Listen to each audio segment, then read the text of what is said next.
Good morning. It's Tara here from TaraLaduke.com. I am the founder of the Inner Peace Summit and the founder of 1 Minute of World Peace.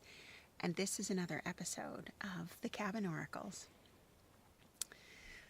I'm back from my family summer vacation, but we are at our cabin in Washington again this weekend.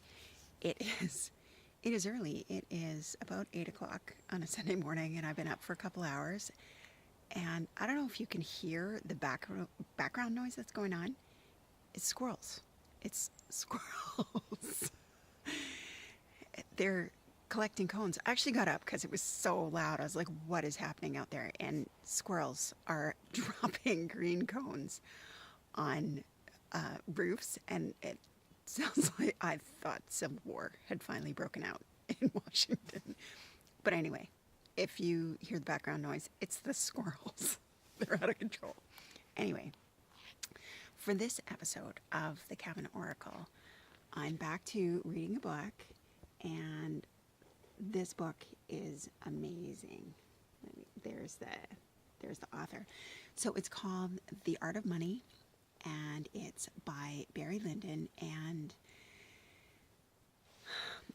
so I set 2016 as the year that I would get over my money blocks, also known as my money shit. So I'm very, very lucky. Financially, really, I have nothing to worry about. I'm very, very lucky. We're doing really well on our house investment. I have money set aside for retirement. I live off my investments. It's all pretty sweet. And yet, there's lots more to uncover. And when you set the intention that you're going to uncover your shit, well, your shit comes up to be uncovered. So I'm reading this beautiful book, beautiful, beautiful book. And I also went to see Barry speak in Vancouver a few weeks ago, and I'm in her course because when I decide I'm going to get serious about something, I go all in. I cry through this book, or I'm just on the edge of crying all the way through this book. And I was thinking about it yesterday morning, like why do I cry through it? And it's because it's so kind. It's so compassionate. Money is tricky stuff. Finances are tricky stuff. We have so much self-blame or blame for others or shame or I should be better at this. I should be farther ahead. I shouldn't spend that way. I should be more generous. I should be less generous. It goes on and on and on. And this is stuff where you could, I can throw myself down a shame well. Really, like, why do I have to buy everything on sale? Why can't I buy anything at full price? Why can't I buy the best thing that I want? Why, if I can afford the best thing, am I nervous to buy that thing? And then this book addresses all of that stuff, whether you're short on cash and you blame yourself for being broke and dumb for not having money, or if you have a lot of cash and that brings its own shame and weird money stories with it. Barry is so kind and it's so transformational. And I wanted to read you a piece. She is talking about forgiveness here. And now you know why this resonates so much with me. This little piece is called The Gift of Peace. And a quote from Marianne Williamson: "Forgiveness is not always easy. At times, it feels more painful than the wound we suffered to forgive the one that inflicted it. And yet, there is no peace without forgiveness." This is powerful stuff. So Barry says, when we cannot or will not forgive, we are effectively haunted by our past. We may harbor unprocessed sadness, rage, fear, insecurity, or a host of other emotions, beliefs, and dynamics. Common indicators of hauntings include sweaty palms when you sit down to pay your bills, your eyes glazing over when you pull out your debit card at the market, or the lump in your throat when a new client asks about your rates.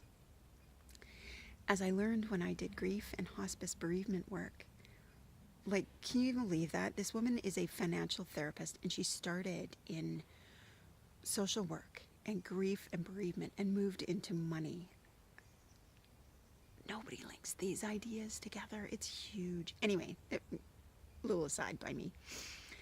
Um, as I learned when I did grief and hospice bereavement work, we can't simply snip those chains tethering us to our past. Try as we might, even if we really, really want to, grief simply doesn't work that way. It is an active process, and you can no more resolve old money stories by turning your back on them than you can forgive a friend by pushing him or her out of your awareness. Instead, we must bring our old money patterns, hurts, and unfinished business into loving awareness. Only then can we loosen their hold on our hearts.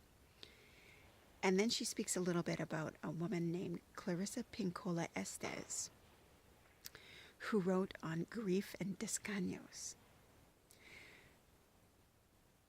And this is mind-blowing as well, in my opinion. So she says, descaños, she tells us, are crosses on the roadside, common in the American Southwest Mediterranean countries, that mark a death. They are often inscribed with a name and adorned with flowers, and indicate that someone's life journey ended there. Yet Estes widely invites us to broaden our use of descaños, to mark all of the, and here goes the quote, the roads not taken, paths that were cut off, ambushes, betrayals, and death. They must be remembered, but they must be forgotten at the same time. The aspects of yourself that were on their way to somewhere, but never arrived. Descansos marks the death sites, the dark times, but they are also love notes to your suffering. They are transformative. There's a lot to be said for pinning things to the earth so they don't follow us around. There's a lot to be said for laying them to rest. Pinning things to the earth so they don't follow us around. Do you get that? It's like we're wearing backpacks full of, yes, many, many beautiful, beautiful memories, but a lot of hurtful things. Things that happened when we were little kids, things that happened as teenagers, things that happened as young adults, with our first boyfriend, with our first husband. So many things that, because they're in our backpack, we may not be currently aware, but we're dragging them around. It's heavy. It's so heavy. And why do you need that stuff around to remind you of the times you weren't proud of yourself, of the things you did that didn't feel good, of the times when you weren't the person that you wish you were? It's time to put those down. It's time to let them go.